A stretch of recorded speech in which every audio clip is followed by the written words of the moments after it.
అప్పుడు ఏ చారిన్ ఉంటాయి అంతేనా? దాన్ని చెప్పుకోవాలంటే అదొక బుక్ రాయొచ్చు. అంటే ఎట్లా డైరెక్ట్ గా మంత్రులే చెప్తారా? మంత్రులు చెప్తారు, ముఖ్యమంత్రులు చెప్తారు ఫేవర్ చేయాలని. కానీ ఒక విషయం ఏంటంటే ఒక ఆఫీసర్ అంటే గట్టిగా ఉంటే ఫస్ట్ మంత్రులు చెప్పడానికి, ముఖ్యమంత్రి చెప్పడానికి భయపడతారు. మరి మీకు చెప్పినప్పుడు మీరు ఎట్లా రియాక్ట్ అయ్యారు? నాకు ఏమైందంటే నాకు ఒక బీఆర్ఎస్ గవర్నమెంట్లోనే నాకు ఇలాంటి ఒక నెగిటివ్ అనుభవం అయింది. ఏమైంది? మిగతా పాత గవర్నమెంట్లలో నేను మీరు చెప్పే కష్టం సార్ అంటే వాళ్ళందరూ నన్ను చాలా చక్కగా మర్యాద చేసి రెస్పెక్ట్ ఇచ్చింది నన్ను. కానీ బీఆర్ఎస్ గవర్నమెంట్లో మాత్రమే ఇది కుదరదు, అది కుదరదు, ఇది కుదరదు అంటే మాత్రము ఒక చీడ పురుగుని చూసినట్టు చూసిండ్రు. ఏం జరిగింది? ఒక 2-3 ఎగ్జాంపుల్ చెప్తే జనాలకు క్లారిటీ వస్తుంది. ఏం చెప్తా అట్లా చెప్పకూడదు కదా, అట్లా చెప్పకూడదు అది. అంటే ఒక మంత్రి ఉదాహరణ చెప్తాను. నేను ఉన్నప్పుడు ఒక ఎంప్లాయీస్కి సంబంధించిన ఇన్సూరెన్స్ ఉంది.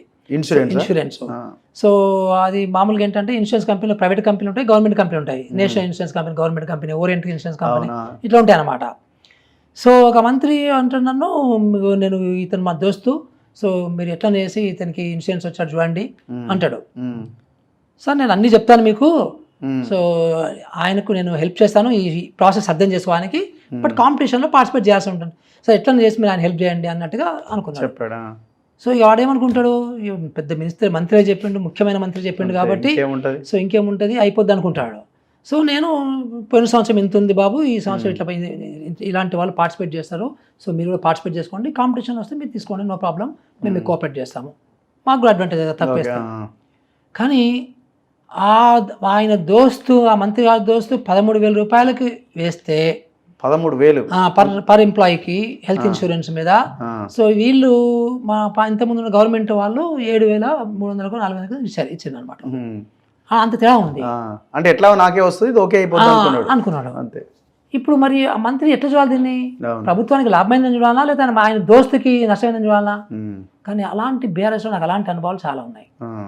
సో దాని వలన వాళ్ళు చేసే ఆ బిహేవియర్ అనేది భరించరాంది. సో నేను రాజశేఖర రెడ్డి గారు ఉన్నప్పుడు, సో ఇలాంటి విషయాలు వచ్చినప్పుడు నేను సార్ ఇది కస్టమర్స్ ఎట్లా అంటే నవ్వేవాడు, పాపం నవ్వేవాడు. ఆయన నా రెస్పెక్ట్, నాకు ఇచ్చే రెస్పెక్ట్ ఒక 1% కూడా తగ్గేది కాదు. అట్లా ఆ రకంగా అందరూ అంతే. సో వాళ్ళకి తప్పదు అనుకుంటే వేరే వాళ్ళకి ఏదో చేసే ప్రయత్నం ఇంకేదైనా చేస్తారు. కొప్పుల రాజు అంటే ఇట్లా స్టాండర్డ్గా ఉంటాడు, ఆకునూరు మురళి అంటే స్టాండర్డ్గా ఉంటాడు, రెడ్డి సుబ్రహ్మణ్యం అంటే స్టాండర్డ్గా ఉంటాడు, బుడితి రాజశేఖర్ అంటే స్టాండర్డ్గా ఉంటారు అని కొన్ని పేర్లు ఉంటాయి అన్నమాట. సో ఇప్పుడు ఈ పేర్లు ఉంటే పాపం వాళ్ళు మమ్మల్ని ముట్టుకోరు.